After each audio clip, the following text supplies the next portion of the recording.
Gordon was cross. Why should Henry have a new shape, he grumbled. A shape good enough for me is good enough for him.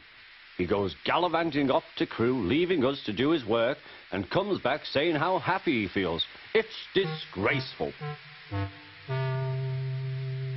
And there's another thing. Henry whistles too much. No respectable engine ever whistles loudly at stations.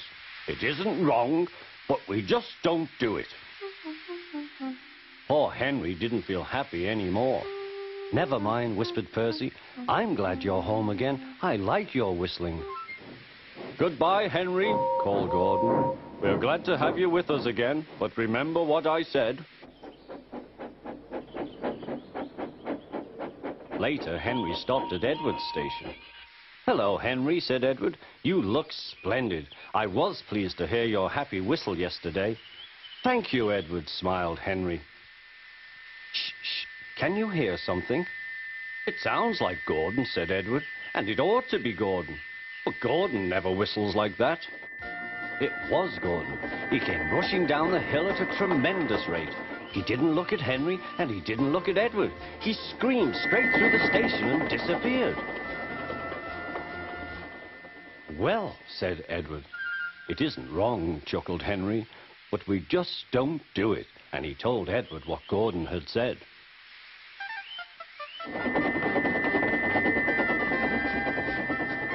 Meanwhile, Gordon screeched along the line. The noise was awful.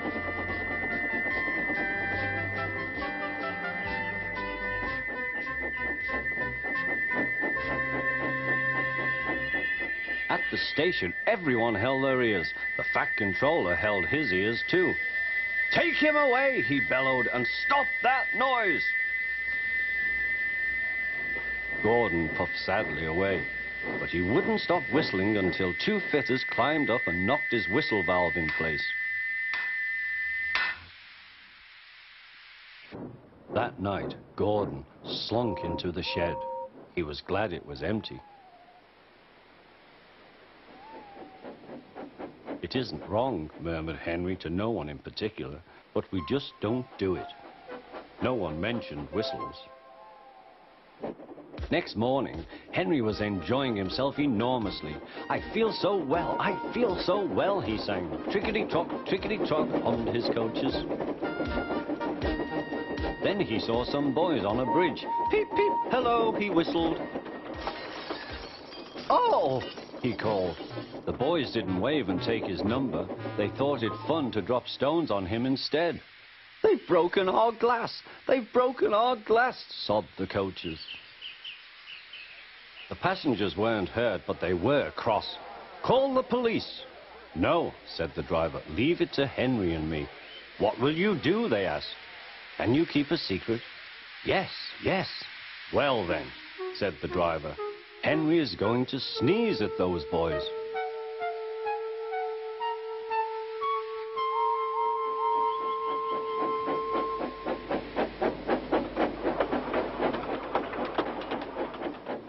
Lots of people were waiting at the station just before the bridge.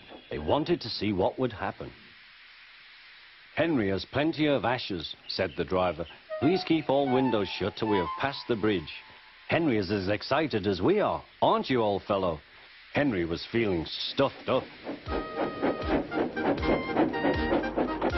Soon they could see the boys, and they all had stones. Are you ready, Henry, said his driver. Sneeze hard when I tell you. Now, he said. Achoo-shoo!